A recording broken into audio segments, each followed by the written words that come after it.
magandang tanghali mga kabuyboy. Ayan. So wala pa tayong laot, ano? Maghugas muna tayo ng ating sasakyan, ating bangka. Hugasan muna natin kasi bukas ay magkakarga na naman tayo ng hilo. So ayan, nagkasahod pa ako ng aking tubig. Umawas na. Okay. Bakit hindi yun sa may palengke, no? Magkanin kayo dyan.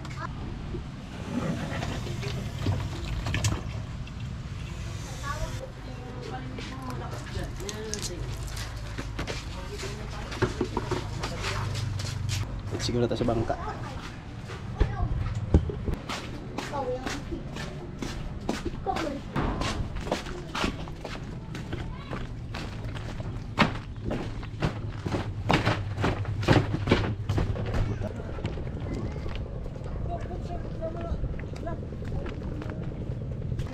Siguro tayo sa king boat. Daming aming ihig.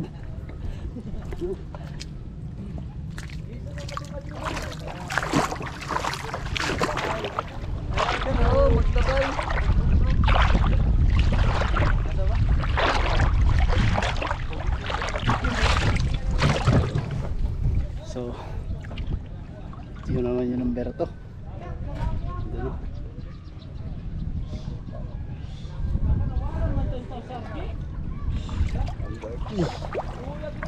So kunin natin yung balde dito. So titingnan natin sila, nag-ano sila ng bangos, naglilimpyo.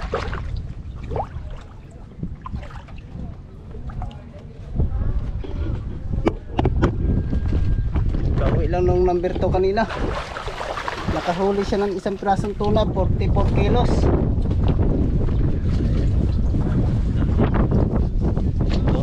Nilinisan nila yung bangus. Natanggalan nila ng tinae. Bilin sa muhag yan. Tuna. Ano? Tawag ito. Kayong burot na tiyan. Dinamita.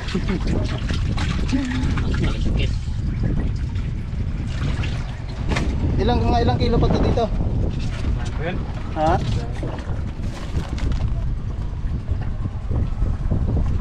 Dito yung kanilang ano, kamusit. So, kaulan na kahapon.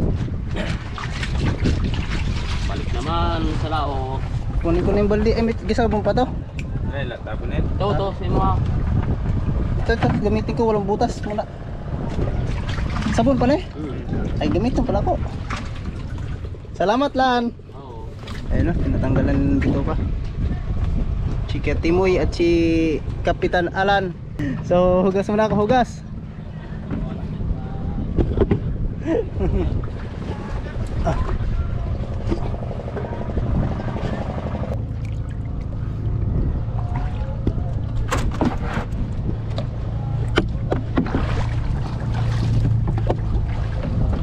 So, pag hindi kasi hinugasan to mga kabuyboy, ang bango-bango ng dugo ng tulingan.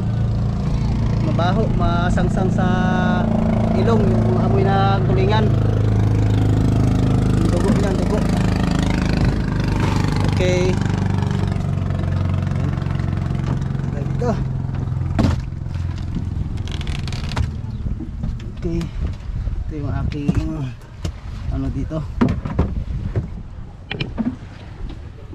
Kailangan natin linisan para mawala yung baho. Magbango naman. Ito paano?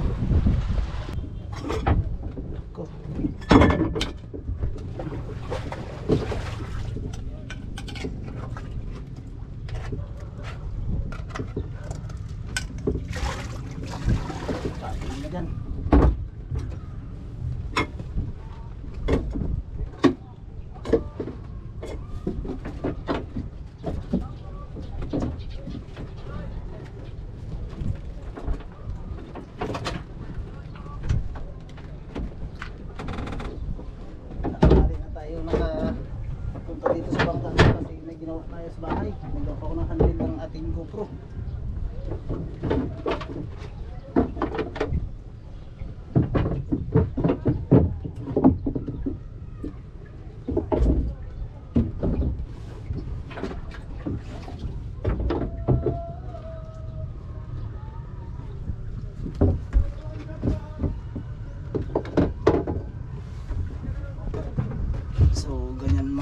kada uwi linis para mawala yung baho.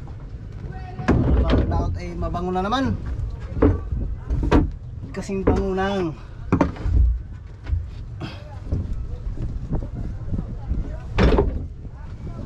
Bango talaga, bango, sobrang bango. Grabe talaga. Lagyan natin ng sabon para wala ang amoy. Ayan.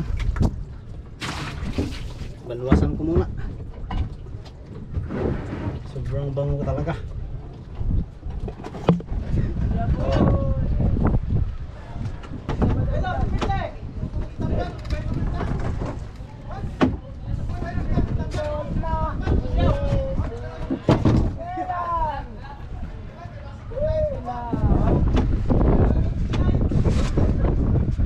Subukan mo pukusin ako, babe.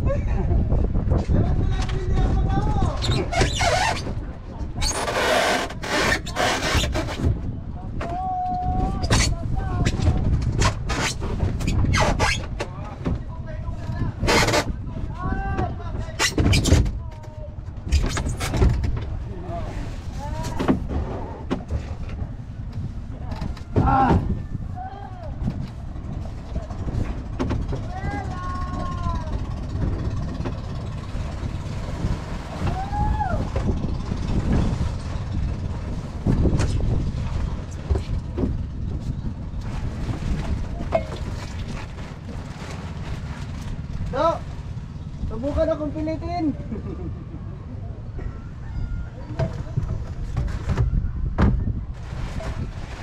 Aha. Ayun kang limasa ka, huwag tang kraman.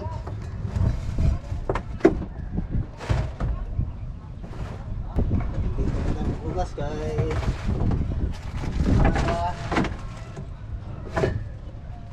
yan.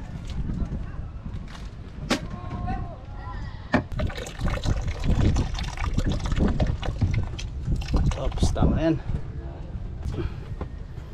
Ano? Tingnan nyo. Ang daming dumi. Kaya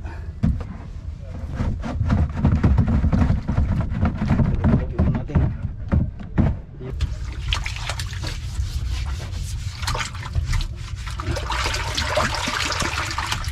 Para malinis siya.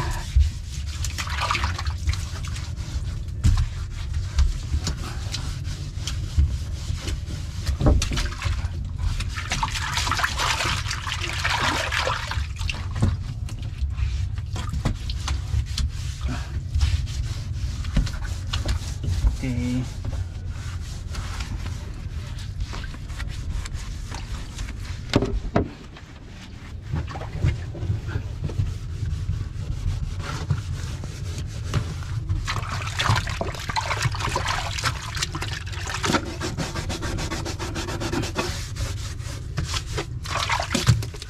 Wala man lang amoy.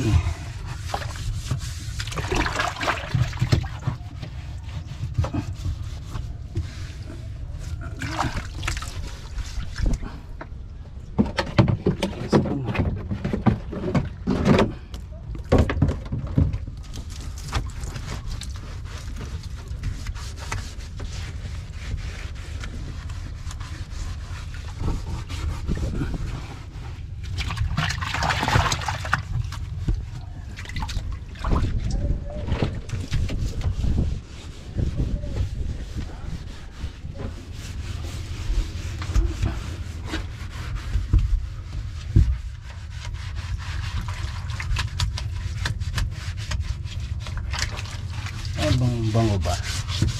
Mas masarap kasi matulog na mabango yung hinihiga mo sa may bangka. Pag mabaho din, hindi ka makatulog. Kasi ang amoy baho, amoy baho. Ayan.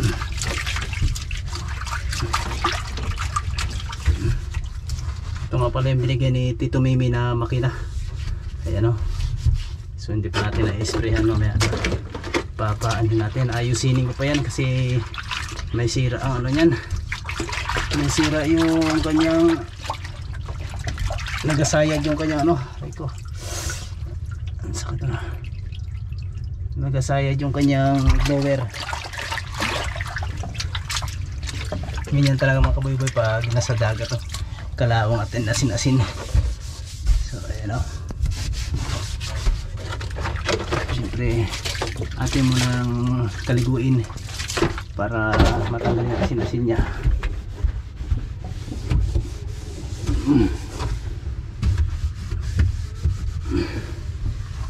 Pasok kaboy-boy, sulod sa kayo kaboy-boy. So ayan o. Dalawa nga pala itong makina na itong mga kaboy-boy na binigay.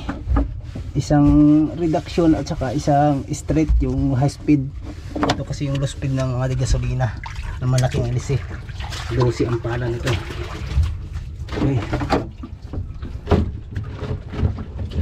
Ayan.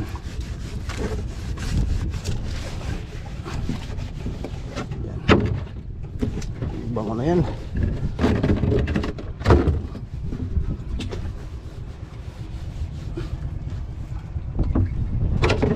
Naman tayo sa huli. Yan yung huli. Ayan.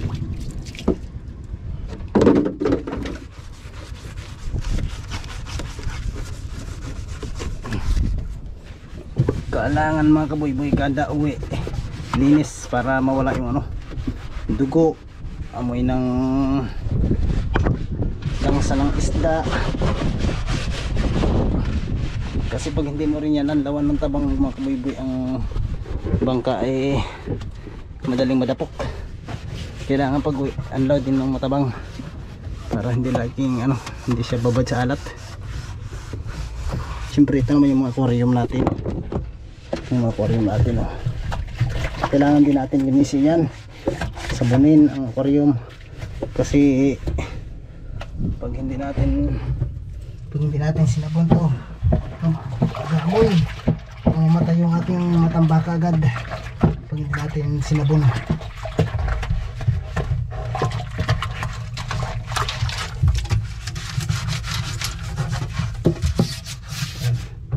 Tapos na. Okay, babandawan na natin. Babawasan mo natin ng tubig. Babawasan mo natin limasan.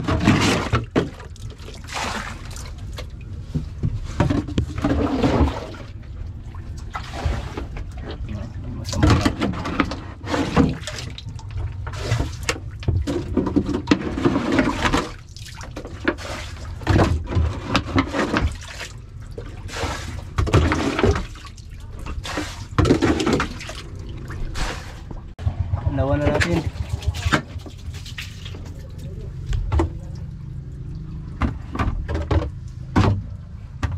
Hirap nang walang kameraman mga kaboy. Ang hirap nang walang kameraman.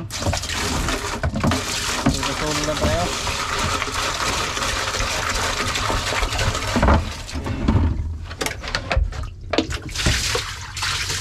Bigyan na rin natin yan para presko din siya.